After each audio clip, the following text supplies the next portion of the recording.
Goeiemôre en welkom by hierdie week se Woensdagwoord. Ons het die afgelope tyd baie oor die kerk gepraat. En ons het altyd hier vra oor waaroor kerkwees gaan en daar's soveel onmin op hierdie stadium in die kerk en politieke ry en mense wat uiteenlopende gedagtes oor die kerk vorm en iemand vra vir my interessant nou die dag, dink ek daar's nog enigstens 'n toekoms vir die kerk. En ek moes lank oor die vraag dink, want wat is die kerk? Is die kerk die komplekse? Want daarvoor is daar waarskynlik nie meer vreeslik baie plek nie, veral as ons na Europa en die plekke kyk. Maar ons is tog die kerk. So is daar vir ons 'n toekoms. So kom ons praat bietjie oor die kerk vir die toekoms. En ons doen dit aan die hand van die geskiedenis van die kerk. Maar kom ons bid eers saam. Here, U sien dwars deur my. U ken my, of ek sit of ek opstaan, U weet dit. U ken my gedagtes nog voordat hulle by my opkom. Kyk tog of ek nie op die verkeerde pad is en lei my op die beproefde pad. Amen. Ek wil bietjie saam die stilstaan by Prediker. Prediker 1 vers 12 tot 13. Ek die prediker was koning oor Israel en Jerusalem. Ek het my daarop toegelê om alles wat ek in hierdie wêreld gebeur te ondersoek en behoorlik te deurdink. En ek het bevind, God het 'n harde taak aan die mens gegee om hom mee besig te hou. Dan sê Prediker 3, elke ding het sy vaste tyd. Elke ding in die wêreld het sy tyd. Daar's 'n tyd om gebore te word, tyd om te sterwe, 'n tyd om te plant, tyd om plante uit te trek, tyd om 'n lewe te neem, 'n tyd om 'n lewe te red, tyd om af te breek, tyd om op te bou, tyd om te huil, tyd om te lag, tyd om te treur, 'n tyd om van blydskap te dans. Nou kan ek myself net hier onderbreek en sê, mense lees baie keer hierdie teks en sê, daar staan tyd om te sterwe, wat beteken jou streepie is getrek. Dis glad nie wat Prediker probeer sê nie. Prediker probeer sê, in die verloop van die lewe is dit soos dit gaan. Die een dag huil jy, die volgende dag lag jy, dan sal geboortes, dan sal sterftes, dit is soos die lewe is. Nie gaan oor 'n spesifieke tyd nie. Wat sê vers 10, ek het gesien dat God aan die mense taak gegee het om mee besig te hou. God het elke ding gemaak en dit pas in 'n bepaalde tyd, maar hy het ook aan die mense besef gegee van 'n onbepaalde tyd. Tog kan die mense werk vir God van begin tot einde nie begryp nie. Ek het tot die insig gekom dat daar vir mens niks beter is nie, as om vrolik te wees en die goeie van die lewe te geniet.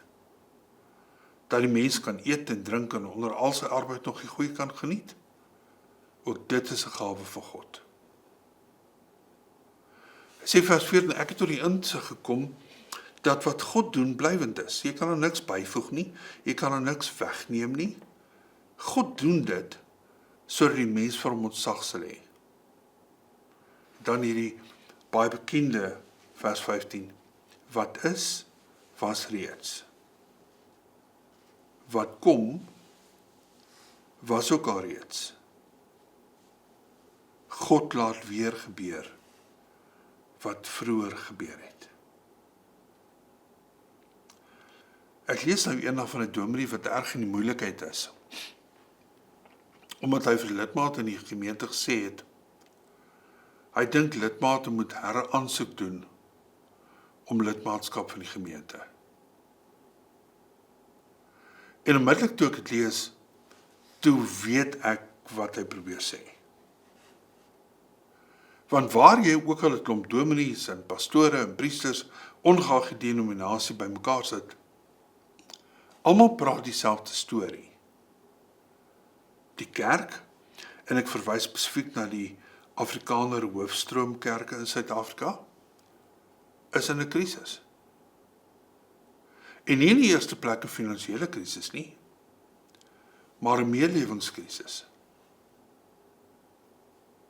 En dan sit ek soms en luister hoe mense uit Afrika wat in omstandighede van ongelooflike armoede en ontbering leef. Hoe hulle vertel van mense wat 'n dag en 'n nag stap om net 'n kerkdiens te kan bywoon. En dan weer 'n dag en 'n nag terugstap na hulle werk toe.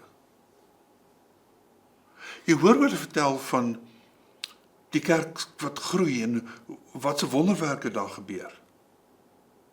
Tot so 'n mate dat hulle amper vir jou voel asof hulle die boekhandelinge aanhaal.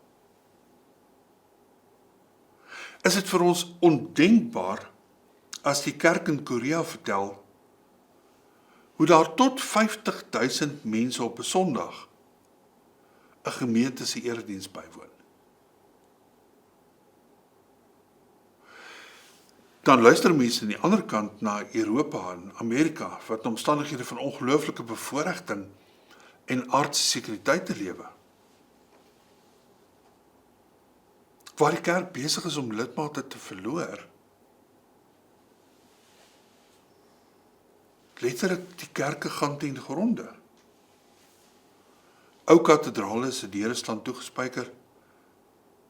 Mense is geskok om te hoor dat in Frankryk ons geestelike voorvaders, die Franse Hugenote, minder as 4% van die mense hulle self in Frankryk nog as Christene beskou. Nou kan ons amper nie die stories uit die Ooste in Afrika glo nie. Nou as ons die skrifgedeelte uit Prediker onthou het, sal ons waarskynlik van beter geweet het. Die Prediker, een van die wêreld se grootste geleerdes, het opgemerk dat mense in die wêreld in die geskiedenis bepaalde patrone kan opmerk. Tye waar 'n sekere goed gebeur. Tye waar nie teenoorgestelde goed gebeur. En hoe hierdie siklusse mekaar afwissel. Ons sien dit in wat die weerkundiges altyd oor praat is, as die twee groot weerverskynsels. Een wat baie reën bring in die noorde, droogte in die suide, of reën in die suide en droogte in die noorde.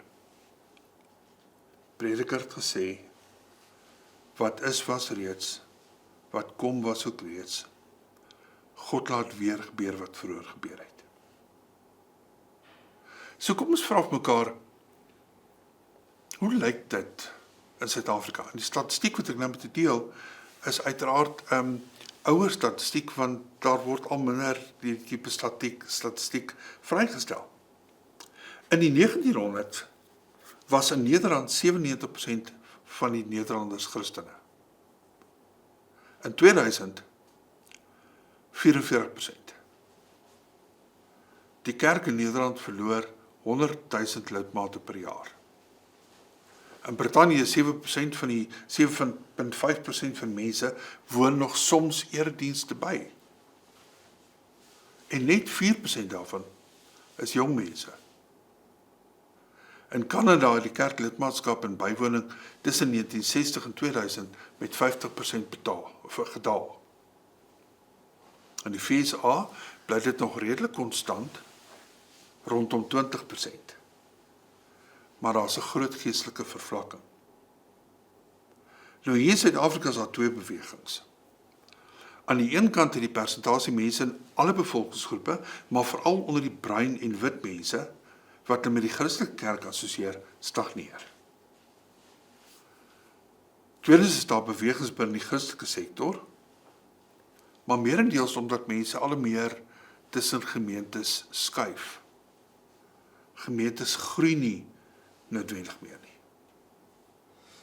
Nou ons Suid-Afrika sit as het ware op 'n mespunt. Het is asof die kerk, die enige kerk spesifiek, moet besluit of sy deel wil wees van die kerk wat sterf, of deel wil wees aan die kerk wat groei. Meer persoonlik miskien.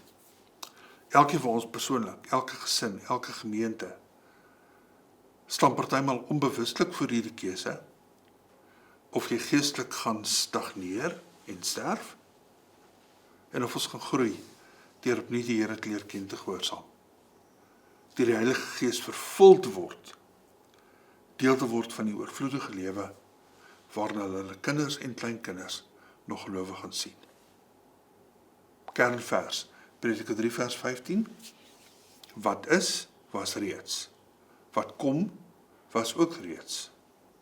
God laat weer gebeur, wat vroeër gebeur het.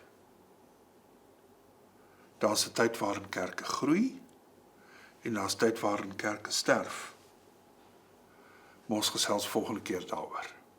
Kom ons bid. Hemelse Vader, dis nie net statistieke daar rondom ons nie. Dis ook maar in ons lewens waar. Ons is so aan die gang met 'n klomp goed dat ons nog deur die bewegings gaan, maar die diepte ontbreek. En daarom vra ons, Here, wees vir ons genadig, seën vir ons. Vat jy ons klipharte en breek dit uit en vervang dit met harte wat puls vir die evangelie. Sodat ons kinders en ons kleinkinders nog eendag as gelowiges sal sien. Help vir ons as gemeente om so te vernuwe in u bloed, dat dit 'n gemeente sal wees waar mense veilig voel, maar waar mense ook geestelik versorg voel en groei. In Jesus se naam. Amen.